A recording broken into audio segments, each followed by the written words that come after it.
Բարև ձեզ սիրելի բարեկամներ, առավոտը շարունակում է իր զրույցները հոգևոր ընտրության մասին։ Երբ մենք ուզում ենք ինչ-որ մի բան պնդել, դա հաստատելու համար ասում ենք դա գիտականորեն ապացուցված փաստ է։ Օրինակ, որ երկրագունդը պտտվում է արևի շուրջ։ Բայց արդյոք մեր կյանքում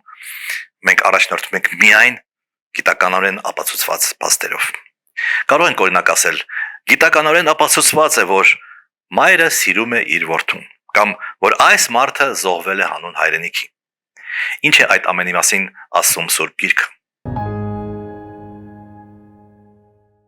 Այն բանից հետո, երբ Մարիամ Մաղդալենացին առաջինը տեսավ հարություն առած Քրիստոսին եւ վազեց առաքյալների մոտ պատմելու դրա մասին, կիրակի օրը աշակերտները հավաքված էին մի տանը։ Հիսուս եկավ, կանգնեց նրանց առջև եւ ասաց. «Խաղաղություն ձեզ»։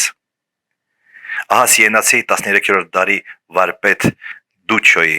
որ նա նկարը այդ թեմայով։ Նույն նկարում, սակայն, դուք տեսնում եք, որ առաքյալները 11 հոգի են։ Դե Հուդան չկար, բայց մեկն էլ էր բացակայում։ Բանն այն է, որ այդ պահին առաքյալներից մեկը Թովմասը ինչ որ պատճառով ներկա չէր։ Եվ երբ ընկերները նրան պատմեցին կատարվածի մասին, նա ասաց, որ չի հավատում։ Իր խոսքերով, մինչև ինքս չշոշափեմ մեխերի տեղերը, Տիրոջ խոսված կողը ես ձեր ասածին չեմ հավատա։ Ինչու էր Թովմասն ասում, մինչև ձեռքս չխրեմ նրա կողի մեջ։ Այստեղ նույնպես խորհրդանշական իմաստ կա։ Հիշում եք, Տիրոջ կողը, երբ որ նա արդեն խաչի վրա էր, խոցել էր հռոմեացի զինվորներից մեկը։ Մեր հրաշագեղ վանքերից մեկը այդպես է կոչվում, Գեղարդ է կոչվում, ինչպես շատ լավ գիտեք, հենց այն պատճառով, որ այնտեղ պահվում էր այդ սուրբ մասունքը։ Ձեռքով կողը շոշափելը, բացի ուղիղ իմաստից, նաև փոխաբերություն է։ Հին կտակարանում Եզեկիել մարգարեի գրքում տեսիրք կա, որտեղ ի հայտ է գալիս տաճարը, եւ այդ տաճարի մի տեղից ջուր եւ արյուն է հոսում, եւ ավետարանում Տիրոջ մարմինը նույնպես ներկայացված է որպես տաճար։ Թովմաս առաքյալը այդպիսով իր հավատի համար ապացույցներ է պահանջում։ Քրիստոնեական ավանդույթում այդ առաքյալին ընդունված է անվանել անհավատ Թովմաս։ Արդյոք նա ավելի վատն էր, քան մնացած առաքյալները։ Իհարկե ոչ։ Հովհաննեսի ավետարանում այսպիսի մի պատմություն կա։ Քրիստոսն ու նրա աշակերտները հեռացել են Հրեաստանից եւ Քրիստոս դարձյալ այլ երկրում մարդկանց բժշկում էր եւ քարոզում։ Այդ ժամանակ ուսուցիչը աշակերտները ստանում են իրենց լավ ընկերոջ Ղազարոսի մահվան լուրը։ Եվ Հիսուս ցանկություն է հայտնում վերադառնալու Ղազարոսին իր խոսքերով արթնացնելու։ Դրան աշակերտները ընդդիմանում են, հիշեցնելով, որ վերջերս էր, որ այնտեղ Հրեաստանում քեզ, սիրելի ուսուցիչ, ուզում են քարերով ծեծել։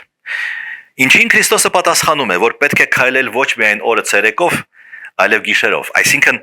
պետք չէ վախենալ վտանգներից, սպառնալիքներից։ Մի խոսքով Հիսուսի եւ աշակերտների մեջ վեճ է սկսվում։ Եվ միայն Թովմասն է, որ ասում է իր ընկերներին. եկեք նրա հետ գնանք եւ նրա հետ մեռնենք։ Եվ ահա նույն Թովմասը չի հավատում իր ընկերների պատմածներին, թե Հիսուս հարություն է առել։ Որևէ մեկը չի կարող քրիստոնյա համարվել, եթե նա չի հավատում Քրիստոսի հարությանը։ Դա կնշանակեր, որ նա չի հավատում, որ մարդը կարող է վերափոխվել, վերածնվել, փրկվել։ Եվ այդպիսով Թովմասի հավատը փորձության է ենթարկվում։ Մյուս կողմից, արդյոք այդ առաքյալը հիմքեր ուներ կասկածելու։ Հավանաբար ուներ, որովհետև հարության մասին պատմողները իր նման, մեր նման մարդիկ էին։ Եվ ասել, որ առաքյալները բոլոր դեպքերում իրենց շատ լավ են դրսևորել, իհարկե չափազանցություն կլինի։ Հուդան դավաճանել է, Պետրոսը ուրացել է, շատ անգամ առաքյալները չեն հասկացել Տիրոջը, սխալ ակնկալիքներ ունեին նրանից։ Մենք իրավունք ունենք